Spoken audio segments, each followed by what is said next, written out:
နက်ခတ်ပေတဲ့နိစနစ်အရာမူလဇာတာမိမိမွေးဖွားသောနေ့ရက်လာတိမွေးချင်မွေးဒေတာပေါ်မှုတည်တွက်ချက်ထားသောဇာတာအရာမိမိဘဝတည်တတ်တာတွေဖြစ်ပြနိုင်သောအကြောင်းအရာများကိုဟောပေးထားပါတယ်ဇာတာအဟောတွင်အာသောအကြောင်းများမိမိမွေးဖွားစဉ်ယက်တီသောကြိုများနက်ခတ်များပေါ်တွင်စီငင်းသောအဟောအတတ်များနက်ခတ်များပေါ်တွင်စီငင်းသောအဟောတိကိုကျင့်တရားကိုယုံကြည်မှုစိတ်နေစိတ်ထားနှင့်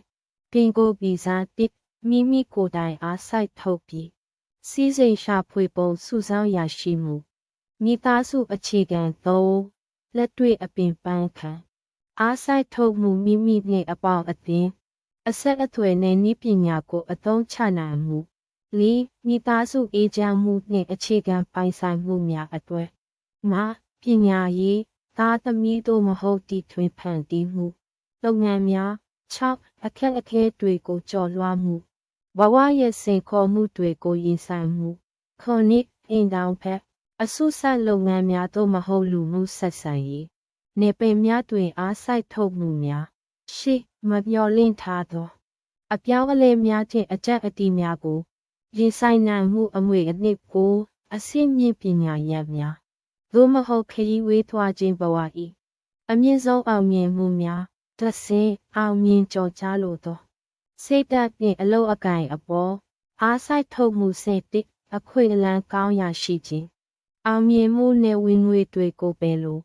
တိုးပွားအောင်အားစိုက်ထုတ်မှုဆွန်လူခြင်းဝိညာဉ်ရေးရာသို့မဟုတ်ပြပခရီးစဉ်များဆုံးရှုံးမှုများကိုအသိဉာဏ်ဖြင့်ကျော်လွှားနိုင်မှုမိမိအကြောင်းကိုယ်တိုင်သိထားပြီးဘဝကိုသုံးသပ်ပြီးနေထိုင်လုပ်ကံဖို့အထောက်အကူဖြစ်စေဖို့အတွက်အသုံးပြုနိုင်ရန်အတွက်ဖြစ်ပါတယ်3000ယူပါတယ်